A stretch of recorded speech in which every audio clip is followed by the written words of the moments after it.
बोलो विष्णु भगवान की जय।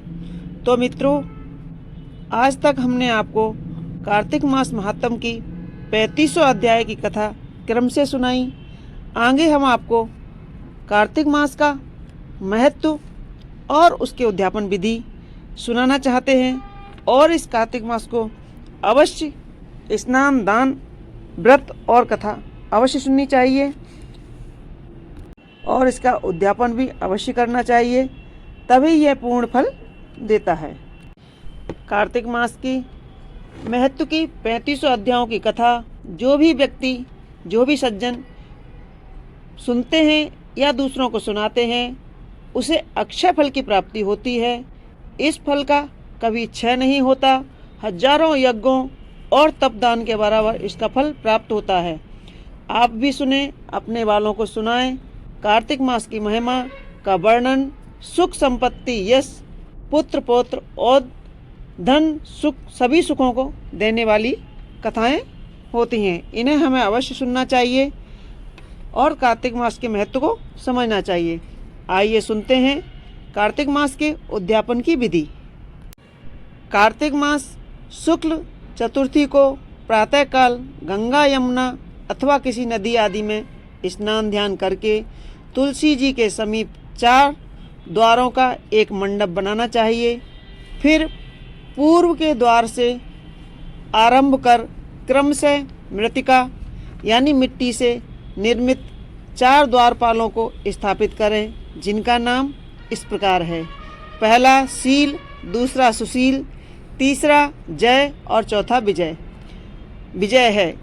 इसके पश्चात तुलसी जी की जड़ के समीप एक वेदी बनाकर उस पर सर्वोतभद्र चक्र बनावें।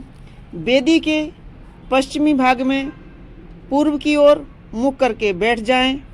तत्पश्चात ब्राह्मण द्वारा संकल्प आदि करके आचार्य का वरण करें। फिर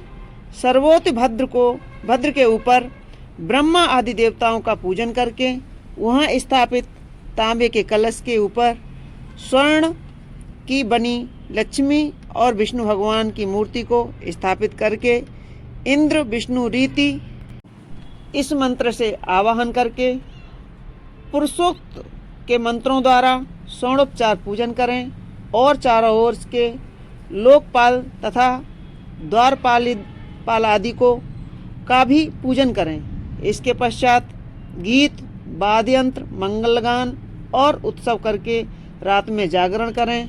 प्रातः पूर्णिमा के दिन स्नान आदि कृत्यों से निवृत्त होकर पवित्र होकर अग्नि की स्थापना कर और ब्राह्मण द्वारा विष्णु भगवान को तिलक, घी आदि से हवन कर फिर सर्वोत्र भद्र मंडलीय देवताओं के लिए घी की आहुति देकर होम समाप्त करें और पूर्ण आहुति दें।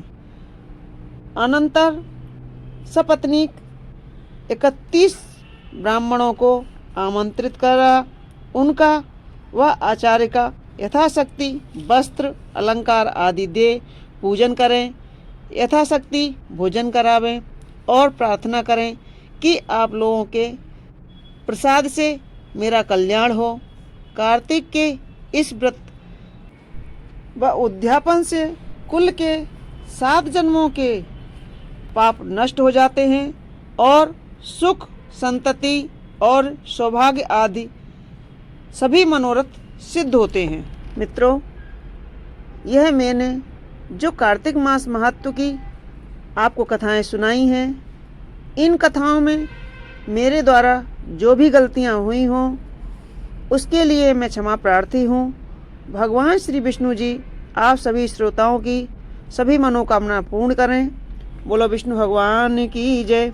तो मित्रों, आपको हमारी कथाएं कैसी लगीं हमें कमेंट्स बॉक्स में ज़रूर लिखें और हमारे वीडियो को लाइक करें, शेयर करें और सब्सक्राइब अवश्य करें। धन्यवाद।